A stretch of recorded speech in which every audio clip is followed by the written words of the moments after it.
لقمة العيش صعبة، وبتيجي بالضلين، وبتيجي بالعذاب والمرار علشان بالحلال. الدنيا كلها صعبة. لكن مشكلتنا النهاردة بقى، أنا شايفة إن الأهل ليهم عامل أساسي فيها. سحر بنت أولى إعدادي أو بنت ال13 سنة اللي في أولى إعدادي، معقولة يا سحر كارثة تطلع من عيلة قد كده؟ لما انتي لسه 13 سنة وفي أولى إعدادي، أمال لما توصلي الجامعة هتعملي لنا إيه؟ تعملي لنا تكاثر من الأجيال والأجيال والأجيال. قضية غريبة جدا من ملفات القضايا الموجودة والمطروحة الأيام دي. بس قبل ما أقول أي حاجة، تعالوا نصلي على النبي كلنا في الكومنتات، عليه أفضل الصلاة والسلام. سحر بنت ال13 سنة، سحر فاكرة إن الدنيا جت عليها هي لوحدها، لكن ما فيش فاهمة إن الدنيا جاية على كل البشر ودايسين علينا رايح جاي. سحر أمها وأبوها انفصلوا عن بعض، الأب مش عايز يشيل مسؤولية، والأم تعبت من كتر ما شايلة على الحمل على كتافها ليها لوحدها أو هي لوحدها. طلبت الطلاق، طلقها، خدت بنتها سحر وعاشت وهي مع بعض في شقة بالإيجار. طب ما هي كان لازم تشتغل، ما هتعمل ايه؟ فضلت تدور على حد تشتغل عنده، ما لقتش، فكرت في انها تشتغل في البيوت. والشغل مش عيب على فكرة، مش عيب ابدا. اشتغلت في البيوت، تغسل سجاد، تنظف شقة، تطبخ طبخة، تغسل مواعين، اي حاجة تجيب فلوس تاكل بيها هي وبنتها وتدفع ايجار الشقة اللي قوياها. لحد ما صيتها عالي بقى وابتدت تشتغل، وفعلا عملت قرش، قرش هايف بسيط للأكل والشرب. في واحد كفيف طلب من ناس يجيبوله شغالة، قاعد هو وابنه بس اللي عنده 16 سنة، يعني في أولى ثانوي. قال أنا عايز واحدة تخدمنا، تروق لنا البيت وتعمل لنا اللقمة وتيجي كل يوم ساعتين 3. الناس رشحت أم سحر عشان أمينة وست خفيفة وحركة كده وإيه ومفيش خوف منها عليك. قالك ماشي. ام سحر راحت وخدت بنتها معاها وراحت هناك تروق. ايدك بايدي يا سحر، خلينا نخلص عشان البي صاحب الشقة يعجب بينا وايه ويخلينا نكرر الزيارة مرة واتنين او نشتغل على طول. سحر وهي بتروق شافها ابن الراجل ده اللي هو طالب اولى ثانوي، اللي عنده 16 سنة وهي اولى اعدادي 13 سنة. مرة من كتر ما الأم بتاخدها وبتتردد هناك، وحتى سحر كانت بتبقى ملهوفة إن تروح مع أمها لأنها حبت الواد، حبها وحبته، وعاشوا قصة حب. تتجوزيني؟ هتجوزك. بتحبيني؟ بحبك. هتتجوزني؟ هتجوزك. بتحبيني؟ بحبك. هتستناني؟ هستناكي. ده انت حبيبتي، ده انت مراتي، ده انت روحي. ونفس القصة سن مراهقة، بس احنا حطينا الكبريت جنب النار او جنب البنزين. عندك بنت سن مراهقة تاخديها معاكي في بيت فيه شاب مراهق برضو؟ ليه؟ المهم عرفوا بعض وحبوا بعض، وابتدى بقى ايه، اشتغالات بقى، التليفونات والرسايل والكلام، ما هي كل يوم البت عندهم في البيت. لحد ما في يوم من الايام الراجل الكفيف ده قال لها لا ما تجيش النهارده او ما تجيش بكره، لان انا ايه رايح مع واحد صاحبي من الدكتور في بلد ما، فمش هبقى موجود، فخليكي بقى ايه بعد بكره بقى تعالي. قالت له ماشي. لكن سحر ما قدرتش تبعد عن حبيبها، اتصلت بيه بالتليفون، عامل ايه، وحشتني، واخبارك، وانتي اخبارك ايه، قاعد لوحدك، قال اكل في التلاجة. قال لها طب ما تيجي تسخني لي الاكل. ايوه بس انت لوحدك. قال لها ابويا قاعد طول اليوم، ما تلاقيش مش جاي دلوقتي. خدت البت بعضها وما كدبتش خبر، وبالتالي الجيران مش هتشك لان شايفين طالعين داخلين مين، دي الشغاله وبنتها. طلعت تسخن له الاكل، ولعوا في بعض، حبوا يعملوا علاقه بقى، انت مراتي بقى وحضري لي الاكل وهاتيهولي، واعتبري نفسك في بيتك بقى واننا متجوزين، وتخيلي بقى وعيشي اللحظه.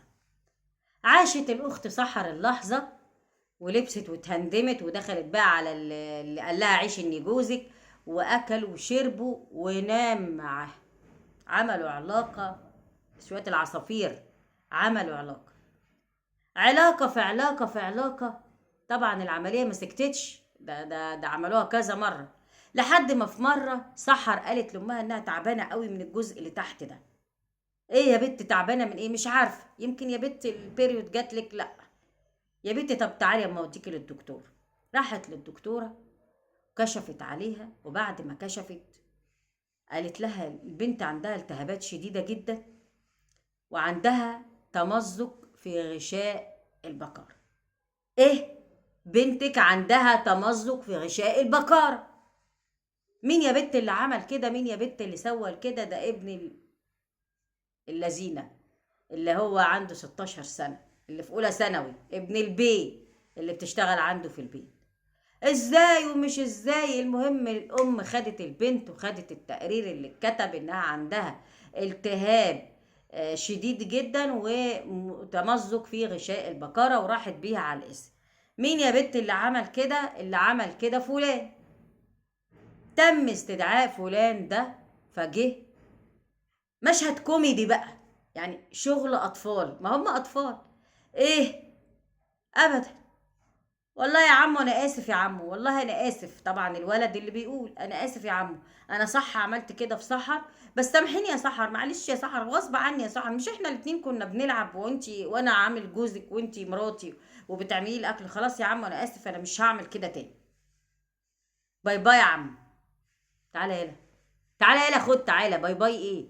هو انا جايبك باساتيك والبان؟ انت متهم في جريمة ان انت عملت كذا وكذا وكذا وهتكت عرض بنت قاصر. ايوه يا عم، طب ما خلاص، ما انا اعتذرت. اعتذرت على ايه يا حبيبي؟ هو انت خدت مني ملبسة ولا مصاصة؟ ما تكبر يالا كده واعقل. ده كلام وكيل النيابة. طبعا سحر قالت له خلاص يا عم وانا مسامحاه. قال لها سحر مش انا قلت لك ان انا هتجوزك؟ قالت له ايوه، قال لي ان هو هيتجوزني. خلاص يا عم وانا مسامحاه ادام هو هيتجوزني. والام قالت خلاص يا بيه ادام هيتجوزها ويكتب عليها احنا مسامحين ومتنازلين. قال لها يكتب على مين؟ دي قاصر عندها 13 سنه وهو قاصر عنده 16 سنه، يكتب على مين؟ تعالى يا ابني، انت يا ابني فاهم انت بتعمل ايه؟ قال له يا عم ما انا اعتذرت لحضرتك. طب حضرتك عايزني اعمل ايه؟ عشان عايزه اروح وعندي دروس. تروح وعندك دروس؟ طب تعالى يا حبيبي كده، تعالى.